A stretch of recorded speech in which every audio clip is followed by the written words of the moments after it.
해병이 물도 못 견디냐며 물속에서 가혹행위를 당하던 손녀, 그 소식을 들은 전설의 해병대 사단장 할아버지가 옛 전우들을 소집해 군 전체를 뒤엎어버리는 이야기입니다. 태풍이 북상하고 있었다. 서해의 섬들을 집어삼킬 듯 으르렁거리는 바다는 잿빛 하늘과 맞닿아 어디까지가 하늘이고 어디부터가 물인지 분간하기 어려웠다. 해병대 수색 교육대대의 지옥주 마지막 날, 이서와 하사는 몰아치는 비바람을 온몸으로 맞으며 갯바위 위에 서 있었다. 며칠간 이어진 극한의 훈련으로 전투복은 이미 몸의 일부가 된 듯 축축하고 무거웠다. 소금기에 절어 쓰라린 눈을 가늘게 뜨자 포마를 일으키며 달려드는 집채만 한 파도가 시야를 가득 메웠다. 이 하사 아직도 정신 못 차렸나? 귀신 잡는 해병이 물귀신 되기 일보 직전이구만. 기름 먹인 듯 번들거리는 얼굴의 황태만 원사가 턱짓으로 그녀를 가리키며 낄낄거렸다. 그의 옆에는 그를 추종하는 선임 부사관들이 아부 섞인 웃음을 흘리고 있었다. 서한은 대답 대신 젖은 입술을 힘주어 깨물었다. 이새로 터져나온 피가 짠 빗물과 섞여 목구멍으로 넘어갔다. 사건의 발단은 원칙이었다. 한 달 전 그녀는 대대의 노후화된 잠수 장비 문제를 공식적으로 지적했다. 수압계의 오작동과 공기호흡기의 미세한 균열. 이것은 훈련 중인 대원의 생명과 직결된 문제였다. 하지만 그녀의 문제 제기는 쓸데없는 짓으로 부대의 전통에 흠집을 낸 하극상으로 변질되었다. 특히 장비 관리 책임자였던 황 원사에게 그녀는 눈엣 가시 같은 존재가 되었다. 그날 이후 서하를 향한 교묘하고 집요한 괴롭힘이 시작되었다. 훈련 중 보급품이 누락되는 것은 다반사였고 이유 없는 얼차려와 인격 모독적인 발언이 그녀의 일상을 옥죄었다. 그리고 오늘 태풍이 몰아치는 이 지옥 같은 바다에서 특별 정신무장 훈련이라는 이름의 사적 제재가 시작된 것이다. 내 할아버지가 그 유명한 서해의 붉은 악마 이강철 사단장님이라며? 그분 이름에 똥칠을 해도 유분수지. 해병이 물을 무서워해서야 쓰나. 황 원사는 할아버지라는 단어를 질겅질겅 씹듯 내뱉었다. 서하의 할아버지 이강철. 해병대의 살아있는 전설이자 모든 해병의 존경을 한몸에 받는 신화적인 존재. 서하는 어릴 적부터 할아버지의 낡은 팔강모를 써보며 해병의 꿈을 키웠다. 그 위대한 이름이 자신 때문에 더럽혀지는 것을 견딜 수 없었다. 이 하사, 저기 갯바위 끝에 있는 부표까지 묶어놓고 올 테니 파도랑 좀 놀다 와. 해병대 수색대의 정신이 뭔지 몸으로 똑똑히 배우라고. 황 원사의 명령에 선임 부사관 2명이 다가와 서하의 몸에 굵은 로프를 묶기 시작했다. 거친 로프가 젖은 전투복 위로 살을 파고드는 감각이 느껴졌지만 그녀는 짐승처럼 으르렁거리는 파도를 노려볼 뿐 미동도 하지 않았다. 저항은 더 큰 고통을, 더 교묘한 괴롭힘을 불러올 뿐이라는 것을 이미 학습한 뒤였다. 그녀는 갯바위를 타고 넘어가 칠흑 같은 바다로 몸을 던졌다. 태풍의 영향으로 평소보다 몇 배는 거칠어진 파도가 그녀를 집어삼킬 듯 덮쳤다. 선임들은 그녀의 몸에 묶인 로프의 반대편을 갯바위 너머 수심이 깊어지는 곳에 설치된 감시용 부표에 단단히 고정했다. 이제 그녀는 자신의 의지로는 벗어날 수 없는 바다의 포로가 되었다. 어때 이 하사? 정신이 좀 드나? 살려달라고 애원해봐. 그럼 우리 황 원사님께서 자비롭게 꺼내주실지도 모르지. 갯바위 위에서 그들의 조롱 섞인 외침이 빗소리를 뚫고 희미하게 들려왔다. 서하는 대답하지 않았다. 대신 할아버지의 목소리를 떠올렸다. 서하야, 파도가 거셀수록 그 아래 바다는 더 깊고 고요한 법이다. 가장 극한의 상황에서 평정심을 잃지 않는 자가 진짜 해병이다. 그때 훈련장 구석의 막사 처마 밑에서 이 모든 광경을 숨죽여 지켜보던 김민준 일병의 손이 가늘게 떨리고 있었다. 그는 서아가 부대로 처음 전입 왔을 때부터 그녀의 강인함과 따뜻함을 남몰래 존경해왔다. 눈앞에서 벌어지는 명백한 범죄 행위에 피가 거꾸로 솟았지만 이제 갓 이등병 딱지를 뗀 그가 할 수 있는 것은 아무것도 없었다. 그는 주머니 속 방수팩에 넣어둔 휴대폰을 꺼내 떨리는 손가락으로 몰래 녹화 버튼을 눌렀다. 거친 파도 소리, 쏟아지는 비 그리고 그 속에서 외롭게 사투를 벌이는 서아의 모습이 작은 화면에 담겼다. 황 원사의 악행은 점점 더 노골적으로 변해갔다. 그는 파도에 휩쓸려 온 부유물을 주워 서아를 향해 던지며 낄낄거렸다. 거기 인어 아가씨, 심심하지 않게 놀아줘야지. 낄낄거리는 웃음소리가 파도 소리에 섞여 악마의 속삭임처럼 들려왔다. 로프에 묶인 손목은 이미 쓸리고 찢어져 피가 흘렀지만 핏물은 바다의 거대한 분노 속으로 순식간에 흩어졌다. 시간이 흐를수록 상황은 악화되었다. 태풍의 눈이 가까워지면서 파도는 맹수처럼 갯바위를 물어뜯기 시작했다. 서아의 몸은 종이 인형처럼 파도에 이리저리 내동댕이 쳐졌다. 바로 그때 갯바위 위쪽에서 콰르릉 하는 굉음과 함께 산사태가 발생했다. 연일 이어진 폭우를 견디지 못한 절벽의 일부가 토사와 함께 무너져 내리며 갯바위를 덮친 것이다. 젠장 튀어. 다들 대피해. 갯바위 위에 있던 황 원사와 선임들이 비명을 지르며 허둥지둥 안전한 곳으로 달아나기 시작했다. 그들의 눈에는 오직 자신의 안위만이 있을 뿐 바다에 묶여있는 서아의 존재는 없었다. 그녀는 거대한 파도와 무너져 내리는 토사 속에서 속수무책으로 발버둥 쳤다. 마지막 순간 그녀의 눈에 들어온 것은 자신을 버리고 달아나는 그들의 비겁한 뒷모습이었다. 이내 거대한 파도가 그녀의 머리 위를 덮쳤고 의식은 깊고 차가운 어둠 속으로 가라앉았다.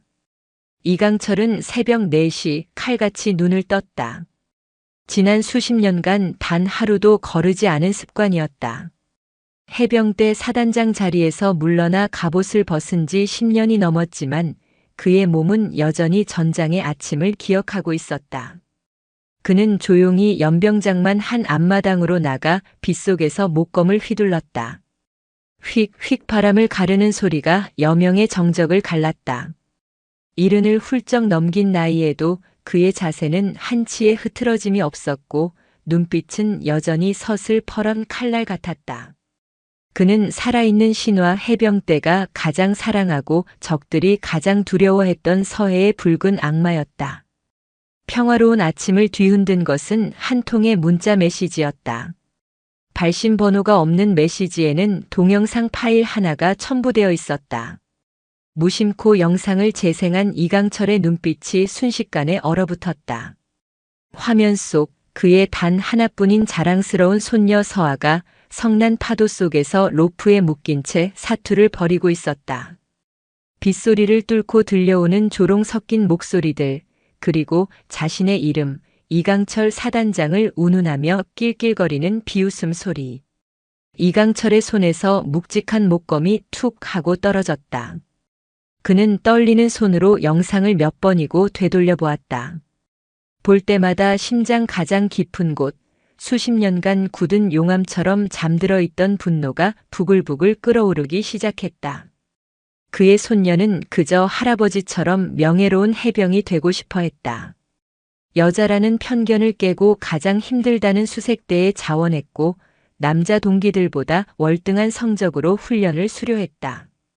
그런 아이가 자신의 군대에서 자신이 평생을 바쳐 지켜온 해병대 정신의 후예라는 놈들에게 저런 취급을 당하고 있었다. 이강철의 주먹이 바위처럼 단단하게 쥐어졌다. 그는 영상을 정지시키고 빗줄기 너머로 희미하게 보이는 가해자들의 얼굴을 하나하나 망막에 새겼다. 마치 적진의 지휘관 얼굴을 외우듯 그의 모든 감각이 야수처럼 날카롭게 깨어났다. 이강철은 분노에 몸을 맡기지 않았다. 그는 평생을 가장 극한의 상황 속에서 가장 냉철한 판단을 내리도록 훈련받은 지휘관이었다. 그는 곧바로 전화기를 들었다. 그가 가장 먼저 연락한 곳은 국방 헬프콜이나 헌병대가 아니었다. 그의 전화번호부 가장 깊은 곳에 저장된 이름 박진우였다. 박진우.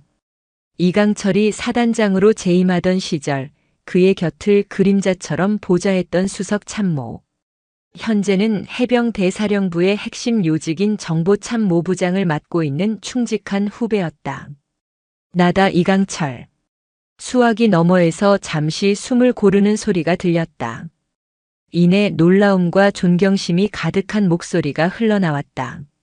사단장님, 오랜만입니다. 별일 없으십니까? 별일이 생겨서 전화했다. 이강철은 감정을 최대한 억누른 채 건조한 목소리로 영상의 내용을 설명했다. 박진우의 목소리가 순식간에 얼음장처럼 차가워졌다. 잠시만 기다려 주십시오, 사단장님. 즉시 확인하겠습니다. 1시간쯤 지났을까? 박진우에게서 다시 전화가 걸려왔다. 그의 목소리에는 분노와 참담함 그리고 죄송스러움이 뒤섞여 있었다. 사단장님 확인했습니다. 이서아 하사 사단장님 손녀가 맞습니다. 한 달 전 노후 장비 문제를 제기했던 기록이 있습니다. 그에 대한 황태만 원사의 보복성 가혹 행위가 확실합니다. 대대장과 연대장은 부대 관리 책임을 회피하기 위해 이 사실을 묵인하고 있었습니다. 그래서 서한은 내 손녀는 지금 어디 있나? 그게 태풍과 산사태가 겹치면서 현재 실종 상태입니다. 공식적으로는 작전 중 실종으로 보고되었고 수색 중이라고는 하지만 기상이 너무 좋지 않아 사실상. 이강철은 말없이 눈을 감았다. 실종. 그 단어가 심장을 도려내는 것 같았다. 하지만 지금은 슬퍼할 시간이 아니었다. 공식적인 절차는 어떻게 되나? 즉시 감찰 조사가 시작되겠지만 사단장님께서도 잘 아시지 않습니까? 꼬리 자르기, 시간 끌기 진실이 밝혀지기까지 얼마나 걸릴지 모릅니다. 주동자들은 운이 좋아야 불명예 전역 아니면 가벼운 징계로 끝날 가능성이 높습니다. 이강철의 입에서 나지막한 헛웃음이 터져나왔다. 그게 그들이 말하는 정의인가? 그는 결심했다. 썩어빠진 관료주의와 제19 감싸기에 손녀의 명예와 진실을 맡길 수는 없었다. 그들이 내리지 않는 심판이라면 자신이 직접 집행해야 했다. 진우야, 부탁이 있다. 사단장님, 어떤 말씀이든 하십시오. 내가 데리고 있던 늑대들 기억하나? 서해를 지키던 내 늑대들. 한 놈도 빠짐없이 전부 연락처를 찾아줘. 지금 당장. 수화기 너머 박진우가 마른 침을 삼키는 소리가 들렸다. 이강철의 목소리에 담긴 의미를 그는 누구보다 잘 알고 있었다. 서해의 늑대들. 이강철이 사단장 시절 직접 뽑아 가장 곁에 두었던 최정의 참모진. 국가의 가장 험한 곳에서 가장 위험한 작전을 성공으로 이끌었던 전설의 지휘부. 그들이 다시 움직이려 하고 있었다. 전화를 끄는 이강철은 서재 벽에 걸린 낡은 사진 액자를 바라보았다. 흙먼지를 뒤집어 쓴 위장복 차림의 사내들이 서해의 낙조를 배경으로 어깨동무를 한 채 환하게 웃고 있었다. 그들의 눈빛은 죽음도 두려워하지 않는 해병의 기백과 동료에 대한 절대적인 신뢰로 가득 차 있었다. 사진 속 젊은 시절 자신의 모습을 보며 이강철은 나지막이 의졸였다. 한 번 해병은 영원한 해병이다. 분노의 불씨가 거대한 화염이 되어 타오르기 시작했다. 이강철의 전화는 대한민국 사회 곳곳에 흩어져 각자의 제국을 건설한 잠자는 맹수들을 깨웠다. 첫 번째 전화는 최정훈에게로 향했다. 그는 이강철 사단의 작전 참모이자 그의 두뇌였다. 은퇴 후 그는 자신의 천재적인 전략 수립 능력을 비즈니스에 접목시켜 국내 최대 규모의 글로벌 물류 및 해상 보안 업체를 일궈냈다. 수십억 달러 규모의 국제 계약을 성사시키는 냉철한 기업가였지만 이강철의 전화를 받는 순간 그의 눈빛은 30년 전 서해의 작전 지도 위에서 적의 허를 찌르는 계획을 세우던 푸른 눈이 늑대로 돌아왔다. 정훈이냐? 나다. 사단장님, 무슨 일이십니까? 전쟁이다. 내 손녀가 당했다. 최정훈은 더 이상 묻지 않았다. 필요한 모든 자산을 동원하겠습니다. 인력, 장비, 정보. 말씀만 하십시오. 그의 목소리에는 한치의 망설임도 없었다. 두 번째 전화는 강대호에게 걸었다. 이강철 사단의 수색 대대장이자 그의 주먹이었다. 그는 은퇴 후 자신의 전공을 살려 심해, 잠수 및 해난 구조 전문 업체를 설립했다. 거친 바다 사나이들을 이끌며 불가능한 구조 작전을 성공시켜 업계의 전설이 된 인물이었다. 대호야, 아직 이빨은 성한가? 사단장님, 이 강대호의 이빨은 아직 강철도 씹어먹습니다. 어느 놈들입니까? 바닷속이든 갯벌이든 그놈들 대가리를 처박아 놓겠습니다. 그의 호탕한 목소리는 세월의 흐름을 무색하게 했다. 그는 당장이라도 자신의 회사에 있는 최첨단 잠수정과 특수 선박을 끌고 달려올 기세였다. 세 번째는 팀의 눈과 귀였던 윤지성이었다. 그는 사단의 정보통신 참모로 보이지 않는 곳에서 적의 모든 것을 꿰뚫어 보던 그림자였다. 그는 유일하게 군에 남지 않고 다른 길을 택했다. 국가정보원. 그는 현재 국정원의 해외 파트 차장으로 국가의 가장 어두운 곳에서 정보를 다루는 거물이 되어 있었다. 이번 일에 그를 끌어들이는 것은 그의 모든 것을 걸어야 하는 위험한 도박이었다. 지성아. 사단장님. 오랜만입니다. 윤지성의 목소리는 극도로 조심스러웠다. 그는 이미 자신의 정보망을 통해 이번 사건의 전말을 파악하고 있었을 것이다. 이번 일은 잊어라. 괜히 자네까지 위험해질 수 없다. 이강철의 배려 섞인 말에 윤지성은 잠시 침묵했다. 그리고 이내 결심한 듯 단호한 목소리로 말했다. 사단장님, 저희의 맹세가 뭐였습니까? 한번 맺은 전우는 죽어서도 함께 간다. 이서와 하사는 제게도 조카나 마찬가지입니다. 제가 모른 척한다면 저는 더 이상 해병이 아닙니다. 윤지성은 자신의 직위를 걸고 이번 작전의 공식적인 명분을 만들겠다고 약속했다. 태풍 대비 서해안 부대 해상 경계 태세에 대한 국가정보원의 긴급 현장 점검. 그것이 그가 만들어낼 완벽한 연막이었다. 몇 시간 후 최정훈의 회사 본사 지하, 위성통신 장비와 수십 개의 모니터로 가득 찬 비밀 상황실에 30년 만에 서해의 늑대들이 모두 모였다. 세월이 그들의 얼굴에 깊은 흔적을 남겼지만 서로를 바라보는 눈빛만은 변하지 않았다. 그곳에는 더 이상 성공한 사업가나 고위 공직자가 없었다. 오직 이강철이라는 사자를 중심으로 뭉친 굶주린 늑대들만이 존재했다. 상황실 중앙의 대형 스크린에 김민준 일병이 보낸 영상이 재생되었다. 서아가 파도 속에서 고통받는 모습, 그리고 그녀를 조롱하는 목소리들. 방 안의 공기가 얼음장처럼 차갑게 얼어붙었다. 강대호의 입에서 해병대식 거친 욕설이 터져나왔고 최정우는 말없이 턱을 문 채 스크린을 노려보았다.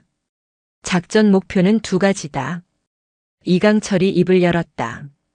그의 목소리는 낮고 차분했지만 그 안에 담긴 분노는 백령도의 차가운 겨울바람보다 날카로웠다.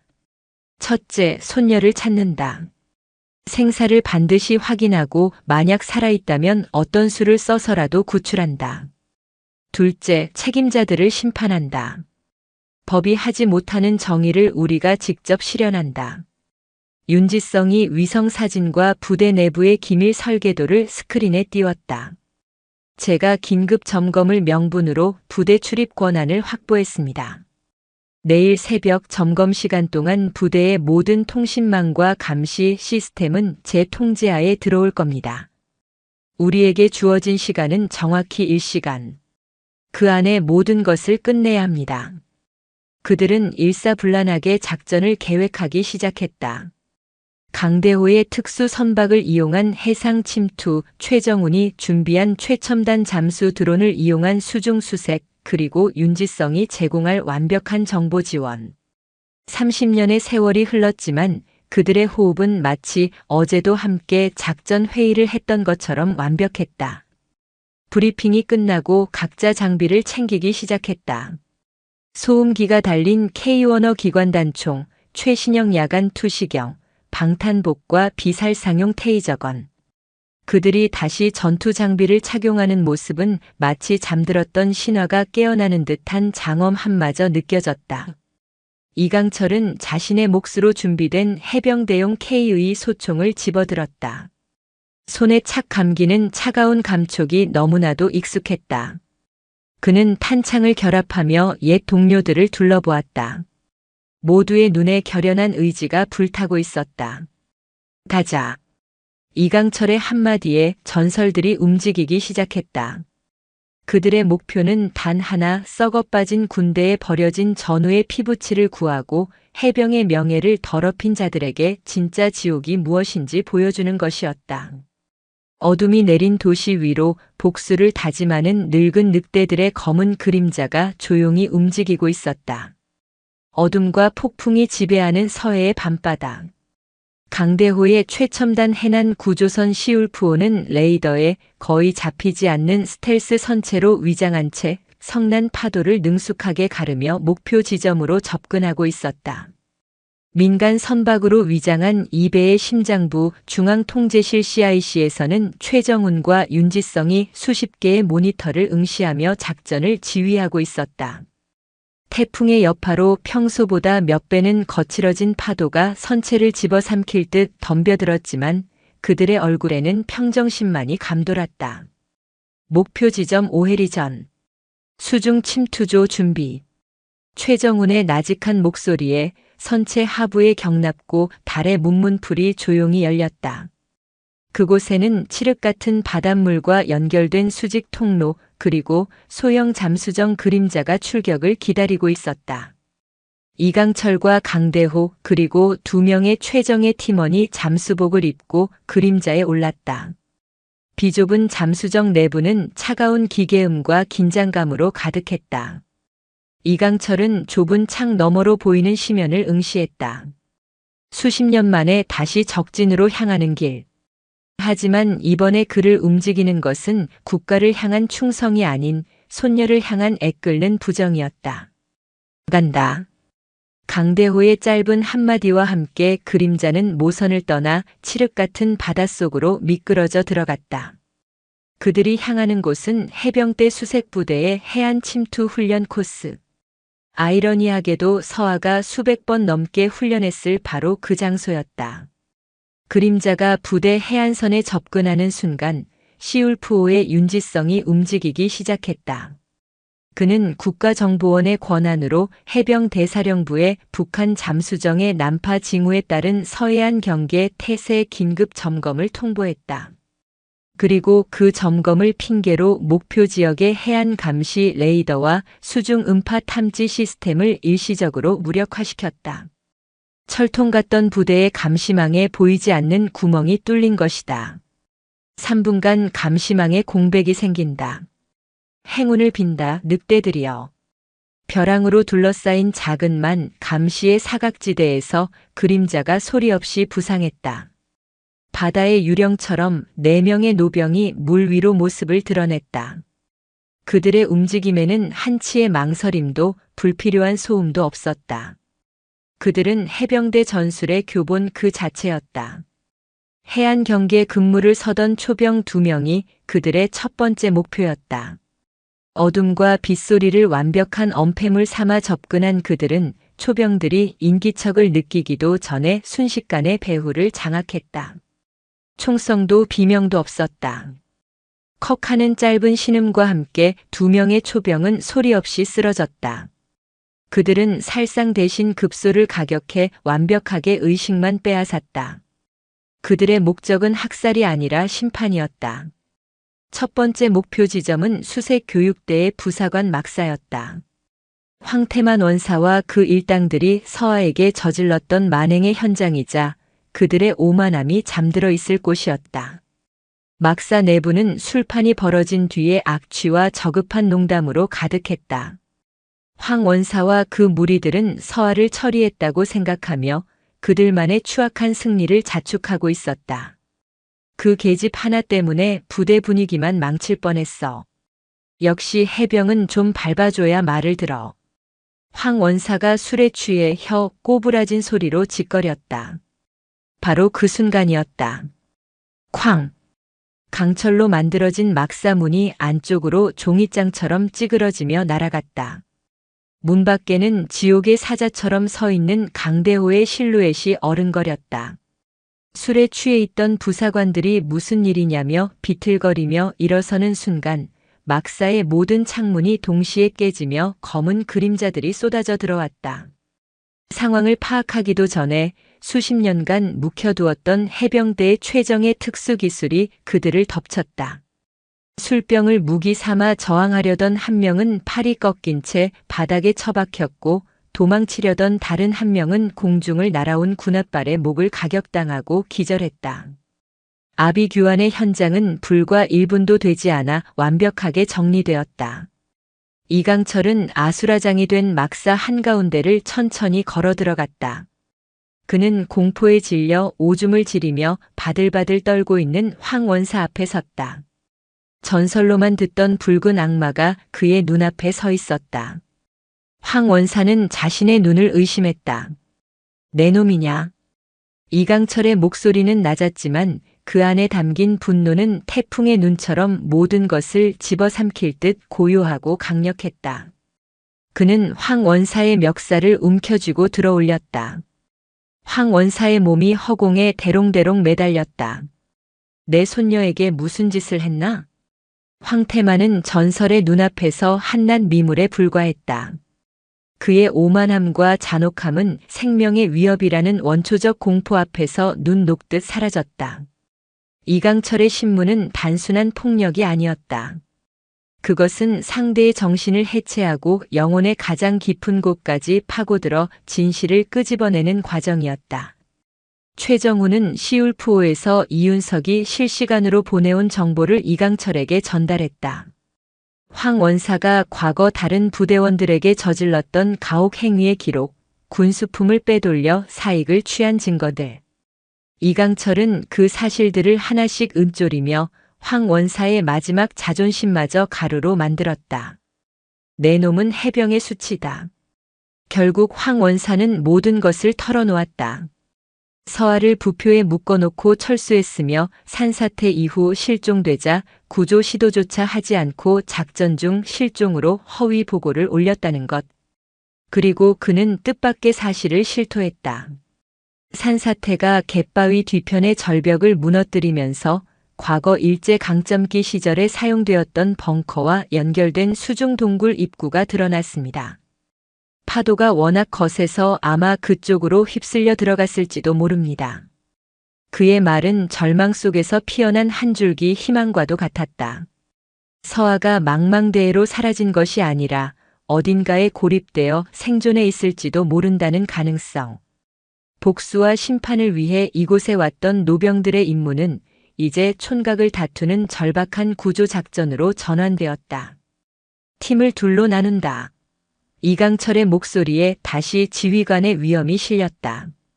강대호, 자네와 내가 동굴로 들어간다. 최정훈, 자네는 나머지 팀을 이끌고 이 사건을 묵인한 대대장과 연대장을 확보해.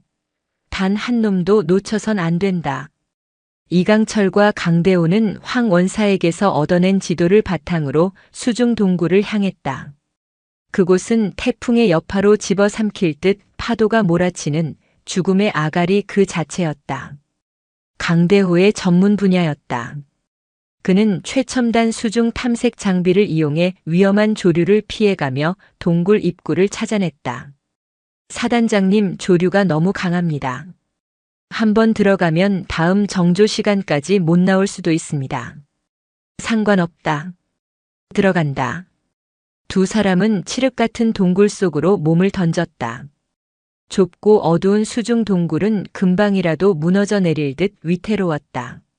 랜턴 불빛에 의지해 전진하던 그들은 동굴 벽에서 찢긴 전투복 조각 하나를 발견했다. 서아의 것이 분명했다. 희망과 불안이 교차하는 순간이었다. 수백 미터를 더 나아갔을까 동굴은 거대한 지하 공동으로 이어졌다. 일제 강점기 시절의 낡은 벙커였다.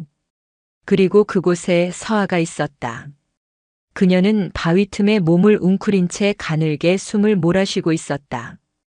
팔은 부러졌고 온몸은 저체온증으로 사시나무처럼 떨고 있었다.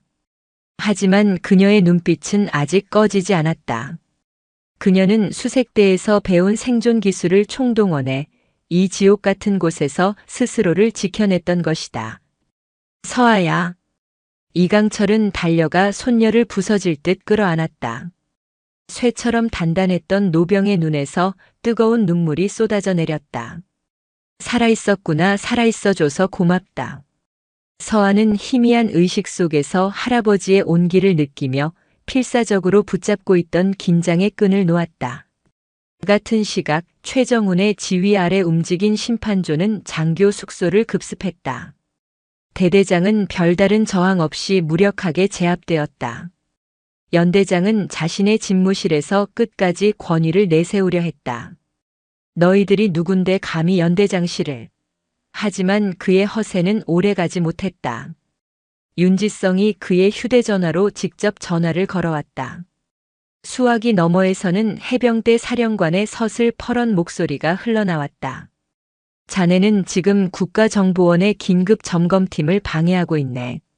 모든 권한을 그들에게 인계하고 지시에 따르게. 연대장은 깨달았다. 자신이 상대하고 있는 것은 단순한 무력 집단이 아니라 자신조차 어찌할 수 없는 거대한 힘이라는 것을. 강대호의 등에 업힌 서아가 마침내 지옥 같은 동굴을 빠져나와 해안에 도착했을 때 동쪽 하늘이 희미하게 밝아오고 있었다. 해안가에는 심판조에 의해 끌려 나온 대대장과 연대장, 그리고 황 원사의 무리들이 죄인처럼 무릎 꿇고 있었다. 통신망이 정상화되고 부대의 모든 병사들이 해안가로 몰려들었다. 그리고 그들은 믿을 수 없는 광경을 목격했다. 죽은 줄로만 알았던 이서와 하사가 살아 돌아온 것이다. 그녀를 구해낸 것은 전설 속의 붉은 악마와 정체불명의 노인들이었다. 황 원사와 연대장의 얼굴이 사색으로 변했다. 이강철은 의무병에게 서아를 맡기고 무릎 꿇고 있는 자들 앞에 섰다. 여명의 빛을 등진 그의 모습은 마치 지옥의 염라대왕과도 같았다. 이제 해병대의 이름으로 내리는 비공식적인 심판의 서곡이 울려 퍼질 시간이었다. 동이 트는 해안가, 태풍이 핥히고 간 상처 위로 수백 명의 해병들이 모여들었다. 그들은 눈앞의 광경을 차마 믿을 수 없다는 듯 침묵 속에서 숨을 죽이고 있었다. 하늘처럼 떠받들던 대대장과 연대장이 진흙탕에 무릎을 꿇고 있었고 그들 앞에는 분노와 위험으로 가득 찬 한 노인이 서 있었다. 그가 바로 전설로만 듣던 붉은 악마 이강철이었다. 이강철은 확성기 따위는 필요 없었다. 수십 년간 수만 명의 해병을 호령했던 그의 목소리는 쇠를 긁는 듯한 쇠소리와 함께 해안가 전체를 뒤흔들었다. 모두 고개를 들어 나를 보라. 그의 목소리는 단순한 음파가 아니었다. 그것은 해병의 영혼을 뒤흔드는 거대한 힘이었다. 나는 평생을 해병으로 살았고 해병으로 죽을 이강철이다. 내가 평생을 바쳐 지키려 했던 해병대 정신이 무엇인지 아는가? 그것은 썩어빠진 상관에게 아부하고 약한 동료를 괴롭히는 것이 아니다. 그는 무릎 꿇은 황 원사를 손가락으로 가리켰다. 저자를 보라.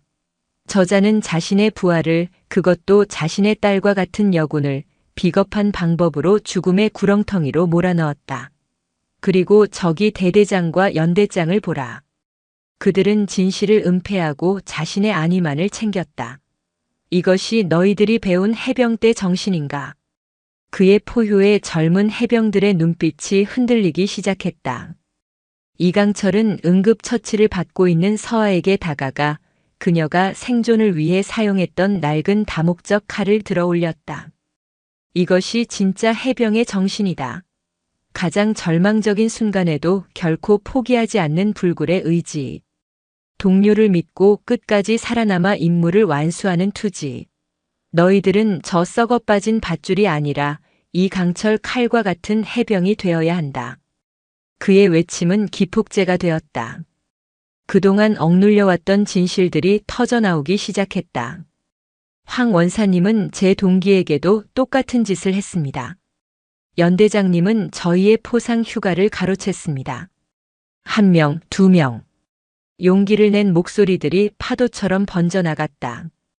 그 순간 대열 속에서 김민준 일병이 비틀거리며 뛰쳐나왔다.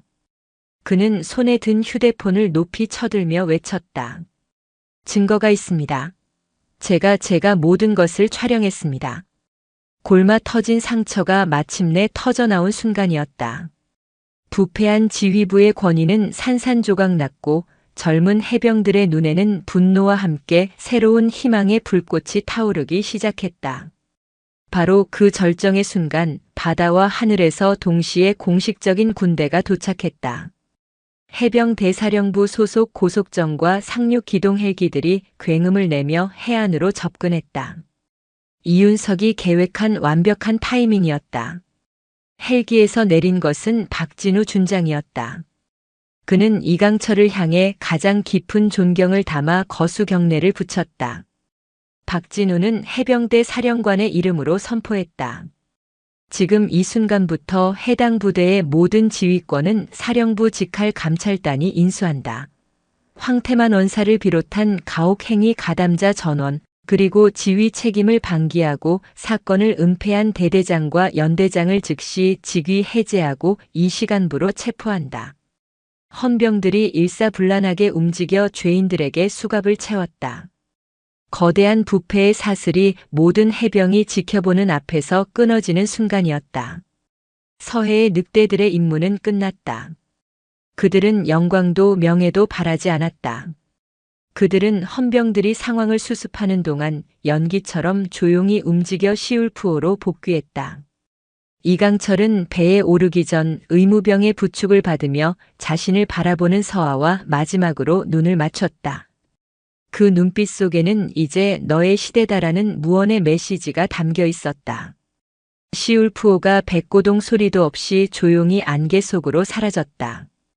해안에 남은 해병들은 오랫동안 그 배가 사라진 수평선을 바라보았다. 그들은 방금 죽은 줄 알았던 해병대의 정신이 어떻게 되살아나는지를 목격했다. 붉은 악마의 귀환. 그 전설은 앞으로 수십 년간 해병대의 모든 막사에서 밤새도록 회자될 것이다. 배가 사라진 바다는 언제 그랬냐는 듯 고요했지만 그곳에 남겨진 해병들의 심장에는 영원히 꺼지지 않을 뜨거운 불꽃이 타오르기 시작했다. 전설이 휩쓸고 간 해병대 수색부대는 거대한 폭풍의 눈처럼 기묘한 고요함에 휩싸였다. 부패의 중심이었던 지휘부는 통째로 뽑혀나갔고 그 자리는 해병대사령부에서 급파된 특별감찰단이 채웠다. 젊은 해병들의 눈에는 불안감과 함께 희미한 희망이 깃들어 있었다. 그들은 신화가 현실이 되는 것을 목격했고 썩어빠진 권위가 한 줌의 재가 되어 무너지는 것을 보았다. 군 병원의 가장 깊숙한 곳, 외부와 철저히 격리된 VIP 병실에서 이서아는 회복에 전념하고 있었다. 부러진 팔에는 깁스를 했고 온몸의 타박상은 보랏빛 멍으로 남았지만 그녀의 눈빛은 그 어느 때보다 단단하고 맑았다. 육체적 고통보다 더 깊었던 정신적 절망감은 할아버지와 옛 전우들이 보여준 불굴의 의지 앞에서 눈 녹듯 사라졌다. 그녀는 매일같이 전해져 오는 부대 개혁 소식을 들으며 자신의 고통이 결코 헛되지 않았음을 깨닫고 있었다. 이강철은 매일같이 손녀의 곁을 지켰다.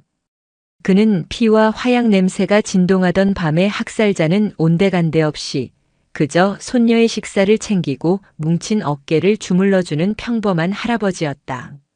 하지만 그의 평온한 표정 뒤에는 새로운 폭풍을 직감하는 노련한 사자의 경계심이 숨어 있었다. 할아버지, 이제 괜찮아요. 너무 걱정 마세요. 서아의 위로에 이강철은 그저 희미하게 웃어 보일 뿐이었다. 그는 알고 있었다.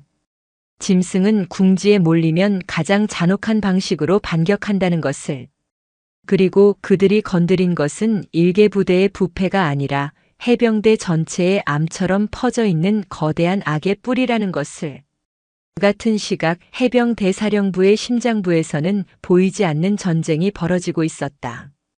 특별감찰단장 박진우 준장은 거대한 벽에 부딪혀 있었다. 체포된 연대장과 대대장은 입을 굳게 다물었고 관련 서류들은 이해할 수 없는 행정착오로 사라지거나 파쇄되었다. 증인으로 나섰던 부대원들은 의문의 전출 명령을 받거나 가족의 신변을 위협하는 익명의 협박에 시달리다 증언을 번복하기 시작했다. 보이지 않는 거대한 힘이 사건의 진실을 은폐하고 꼬리를 자르기 위해 움직이고 있었다. 그 힘의 정점에는 해병대사령관 조상진 중장이 있었다. 그는 군내 최대 사조직의 수장이자 방산 비리와 인사청탁의 몸통으로 알려진 인물이었다. 이번에 체포된 연대장은 그의 충실한 신복으로 온갖 검은 돈을 상납하며 조 사령관의 권력을 뒷받침해 온 장기 말이었다. 이강철의 등장은 자신의 제국을 뿌리부터 뒤흔드는 최악의 위협이었다. 일개 퇴역 늙은이들에게 군 전체가 놀아났단 말인가. 사령관 집무실에서 조상진의 분노가 폭발했다. 그는 자신의 가장 은밀한 칼을 뽑아들었다. 군 내부의 감찰 조직으로 위장했지만 실제로는 사령관의 정적을 제거하고 더러운 일을 처리하는 비밀 특수 임무된 통칭 적호였다. 이강철과 그 늑대 새끼들 전부 찾아내. 조용히 그리고 아주 깨끗하게 처리해. 그들이 가지고 있을지도 모를 증거까지 전부 회수하도록. 이것은 군의 명예를 지키기 위한 비상조치다. 그의 명령은 차가운 독사의 혀처럼 은밀하고 치명적이었다. 서해의 늑대들은 다시 각자의 삶으로 돌아갔지만 평온은 길지 않았다. 최정훈의 회사에는 국세청과 공정위의 합동특별세무조사팀이 들이닥쳤고 모든 해외 거래 내역이 동결되었다. 강대호의 해난 구조회사는 항해 안전규정 위반이라는 석연찮은 이유로 모든 선박의 출항이 금지되었다. 국정원의 윤지성은 내부 감찰팀의 집요한 조사를 받으며 모든 정보망에서 차단될 위기에 처했다. 적은 총과 칼이 아닌 국가 시스템이라는 합법적인 흉기로 그들의 목을 조여오고 있었다. 결정적인 사건은 병원에서 터졌다. 이강철은 병원 로비에서 낯선 자들의 시선을 느꼈다.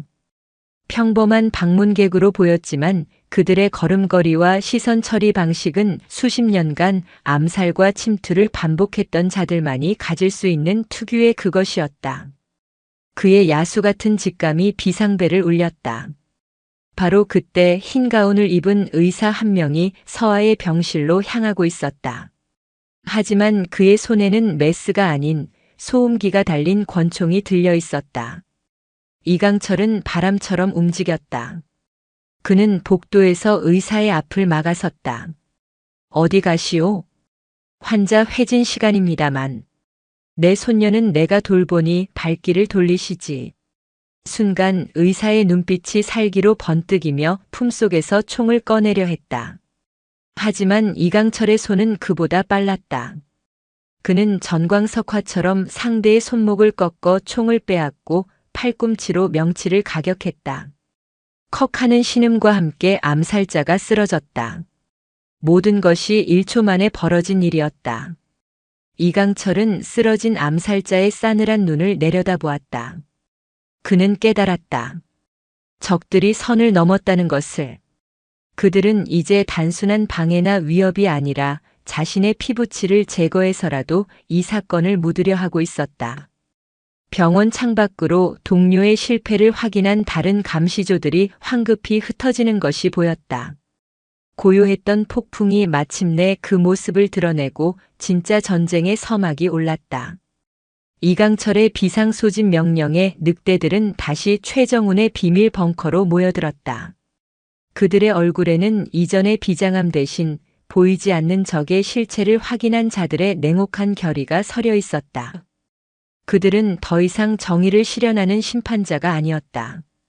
국가라는 거대한 권력에 맞서 생존해야 하는 도망자이자 반격의 칼날을 준비하는 그림자들이었다. 적의 수장은 해병 대사령관 조상진이다. 벙커의 중앙 스크린에 조상진 중장의 사진이 떠올랐다.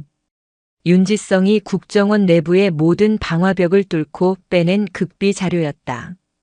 그는 군 내부 최대 사조직의 수장이며 차기 합참의장을 노리고 있다. 이번 사건이 터지면서 자신의 과거 비리가 드러날 것을 우려해 우리를 제거하려는 것이다. 그들의 전쟁은 새로운 국면으로 접어들었다. 이제는 방어가 아닌 공격을 해야 했다.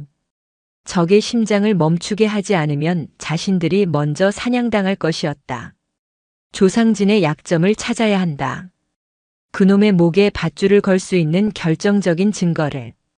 윤지성은 국정원 내부에 남아있는 자신의 정보원들을 총동원해 조상진의 뒤를 캐기 시작했다.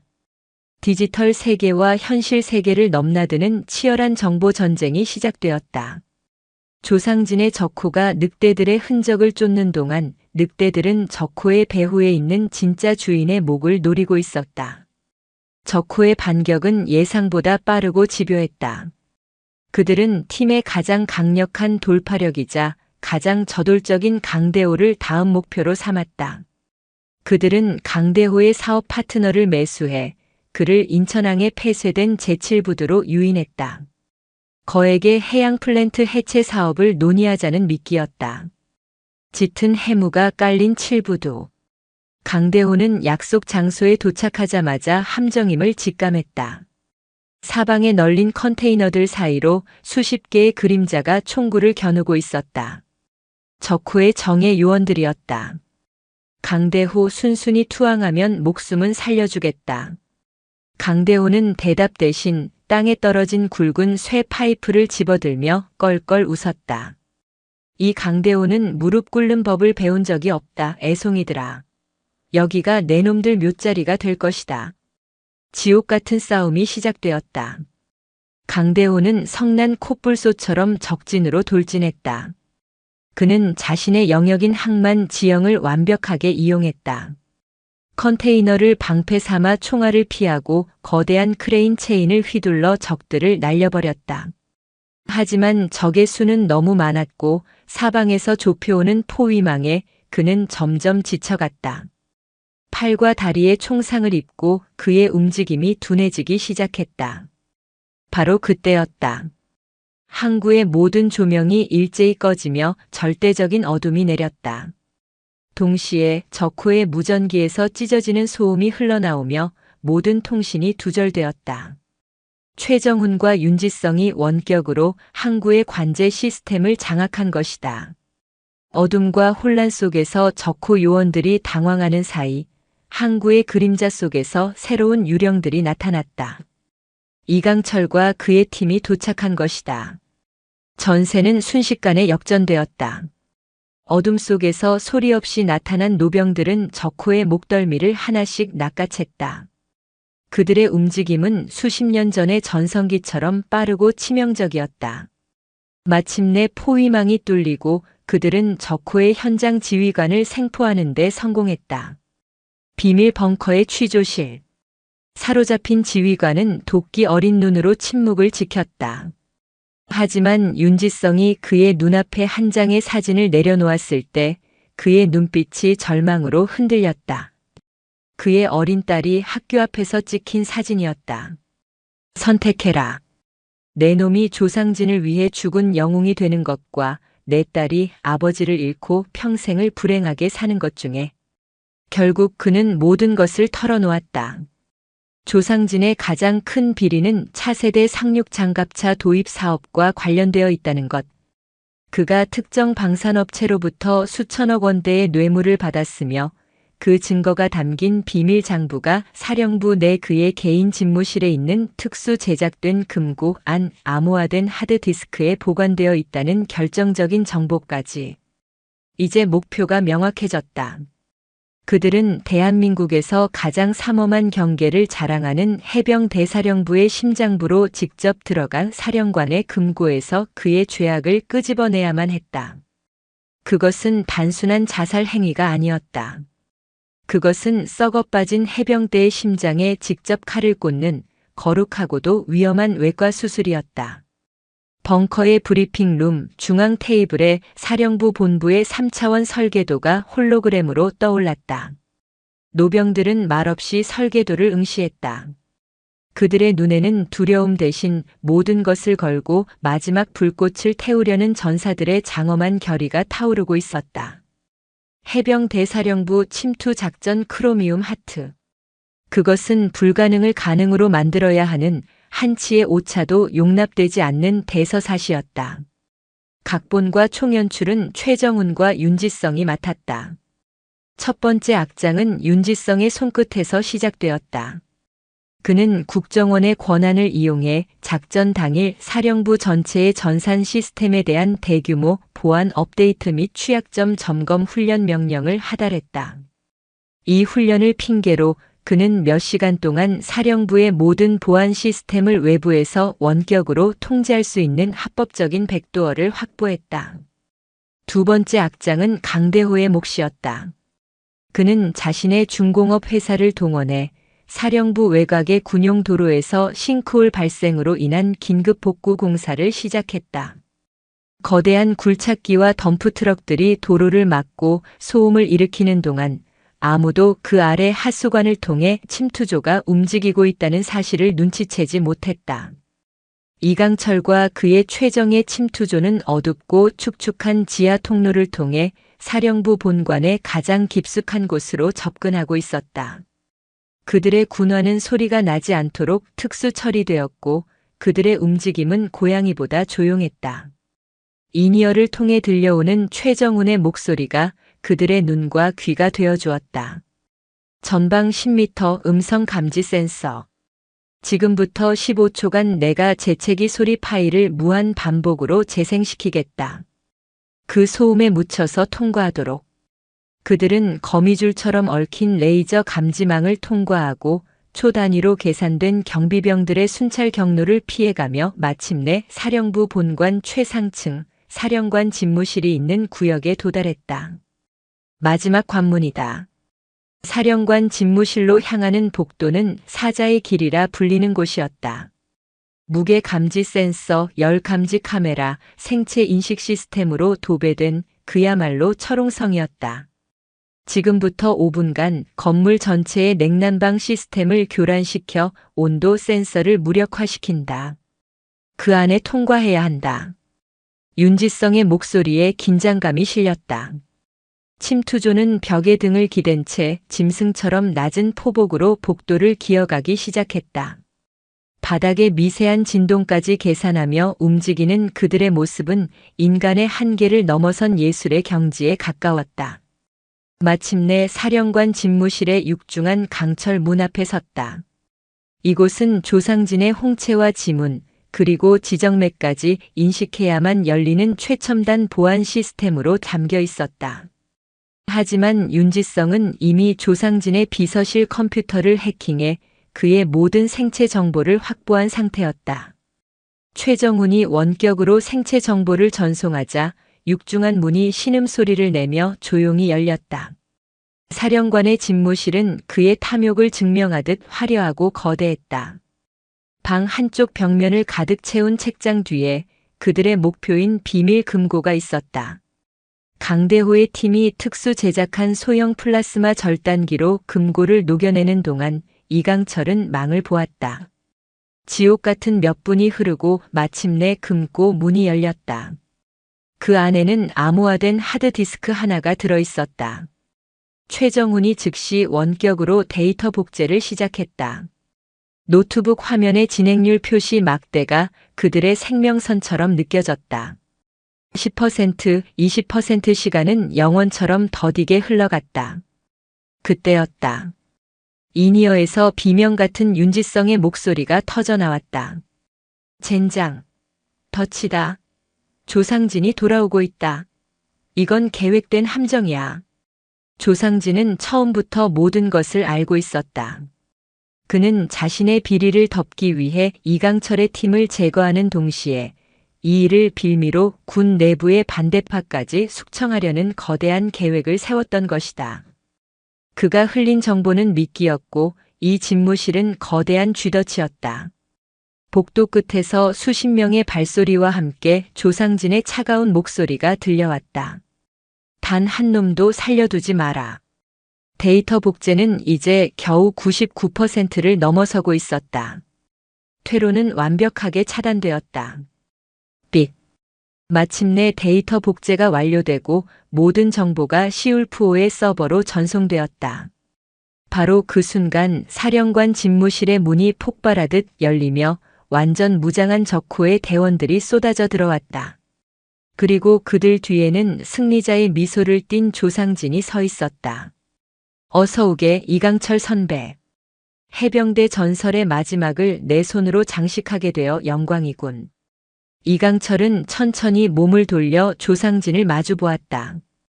그의 눈빛에는 당황이나 두려움 대신 모든 것을 예견했다는 듯한 고요한 분노가 서려 있었다. 내 놈의 제삿날을 축하해 주러 왔다. 이강철의 말이 끝나는 순간 그가 집무실 창문을 향해 총을 발사했다. 강화 유리가 박살나며 밤바람이 휘몰아쳐 들어왔다. 동시에 창밖 허공에서 대기하고 있던 박동현의 스텔스 헬기가 강력한 섬광탄을 집무실 안으로 터뜨렸다. 사령부의 심장, 사자의 굴 한복판에서 모든 것을 건 마지막 전투의 막이 올랐다. 섬광. 고막을 찢는 폭음과 함께 사령관 집무실은 순간적으로 태양의 심장부가 되었다. 조상진의 자랑스러운 친위대 적호의 시야가 새하얗게 불타버린 그 찰나의 순간, 그것은 노련한 늑대들에게는 영원과도 같은 시간이었다. 혼돈은 그들의 오랜 전우이자 가장 강력한 무기였다. 지금이다. 창문으로.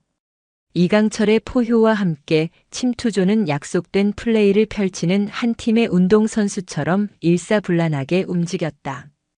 그들은 무차별적으로 총을 난사하며 저항하는 대신 오직 단 하나의 목표, 박살난 창문을 향해 몸을 던졌다. 바로 그때 창밖 허공에 멈춰 서 있던 스텔스 헬기에서 기관포 불줄기가 뿜어져 나왔다. 조종관을 잡고 있는 것은 서해의 늑대들의 마지막 멤버이자 전설적인 해병대 항공대 파일럿이었던 박동현이었다. 그의 정확한 제압 사격은 적호 대원들이 고개를 들지 못하게 만들었고 팀원들이 탈출할 수 있는 귀중한 시간을 벌어주었다. 헬기에서 굵은 SPIE 특수작전용 회수 로프가 내려왔다. 팀원들은 몸을 로프에 고정한 채 수십 미터 아래의 칠흑 같은 어둠 속으로 몸을 던졌다. 하지만 적들의 반격도 만만치 않았다. 정신을 차린 몇몇이 창문을 향해 필사적으로 총격을 가했고 로프에 매달려 있던 팀원 한 명의 다리에서 피가 뿜어져 나왔다. 먼저 가. 어무하겠다. 이강철은 마지막까지 남았다. 그는 조상진의 집무 책상을 방패 삼아 홀로 수십 명의 적을 상대했다. 그의 K의 소총이 불을 뿜을 때마다 적병이 비명을 지르며 쓰러졌다. 그것은 단순한 사격이 아니었다. 수십 년의 경험과 분노가 응축된 한 발 한 발이 심판의 망치와도 같은 사격이었다. 모든 팀원이 헬기에 탑승한 것을 확인한 순간 이강철은 마지막 연막탄을 터뜨리고 창밖으로 몸을 날렸다. 그가 로프에 몸을 의탁한 채 공중으로 솟아오르는 순간 그의 등 뒤로 분노에 찬 조상진의 총알이 빗발쳤다. 저놈들을 격추시켜. 당장. 조상진의 악에 바친 명령과 함께 사령부 전체가 거대한 대공포 진지로 변모했다. 경보가 울리고 기지 내에 주둔하고 있던 공격 헬기들이 벌떼처럼 이륙하기 시작했다. 박동현의 스텔스 헬기는 수적, 화력적으로 절대적인 열세에 놓였다. 젠장. 유압 계통의 피격. 오래 버티지 못한다. 박동현이 외쳤다. 계기판에 경고등이 섬광처럼 깜빡였다. 조상진은 직접 지휘 헬기에 올라타 집요하게 그들의 뒤를 쫓았다. 칠흑 같은 밤하늘은 두 맹수의 사냥터가 되었다. 박동현은 신들린 조종술로 빌딩 사이를 고개하듯 비행하며 추격을 따돌리려 했지만 헬기의 상처는 너무 깊었다. 이대로는 모두 죽는다. 이강철이 냉정하게 판단했다. 그는 결심했다. 사령관으로서 내려야 할 가장 고통스러운 그러나 유일한 결정을. 그는 부상당한 팀원의 어깨를 두드리며 말했다. 자네가 이 데이터를 지켜라. 최정훈에게 전달해. 이것은 명령이다. 그리고 그는 박동현에게 외쳤다. 저기 통신탑. 나를 저곳에 내려줘. 내가 놈들을 유인하겠다. 사단장님. 안 됩니다. 이것 또한 명령이다. 임무를 완수하라.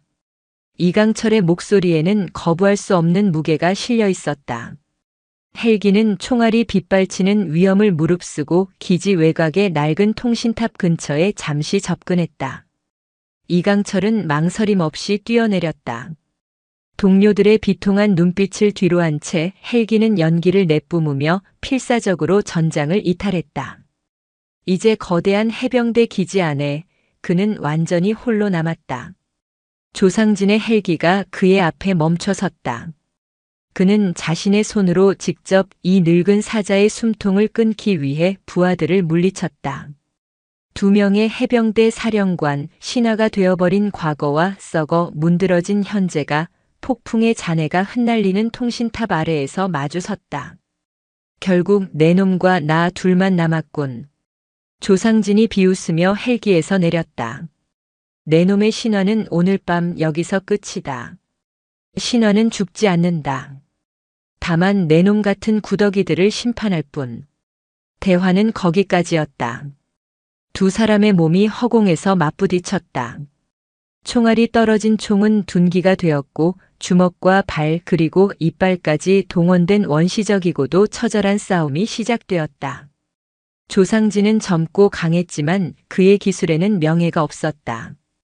이강철은 늙고 지쳤지만 그의 움직임 하나하나에는 수십 년간 생사를 넘나들며 다져온 해병의 혼이 담겨 있었다. 싸움은 처절했다. 이강철의 옆구리 상처가 터져 피가 분수처럼 쏟아졌고 조상진의 얼굴은 피와 진흙으로 범벅이 되었다. 승패를 가른 것은 힘이나 기술이 아니었다. 그것은 신념의 차이였다. 자신의 안위를 위해 싸우는 자와 자신이 사랑하는 모든 것을 지키기 위해 싸우는 자의 차이. 마침내 이강철의 마지막 박치기가 조상진의 턱을 강타했다.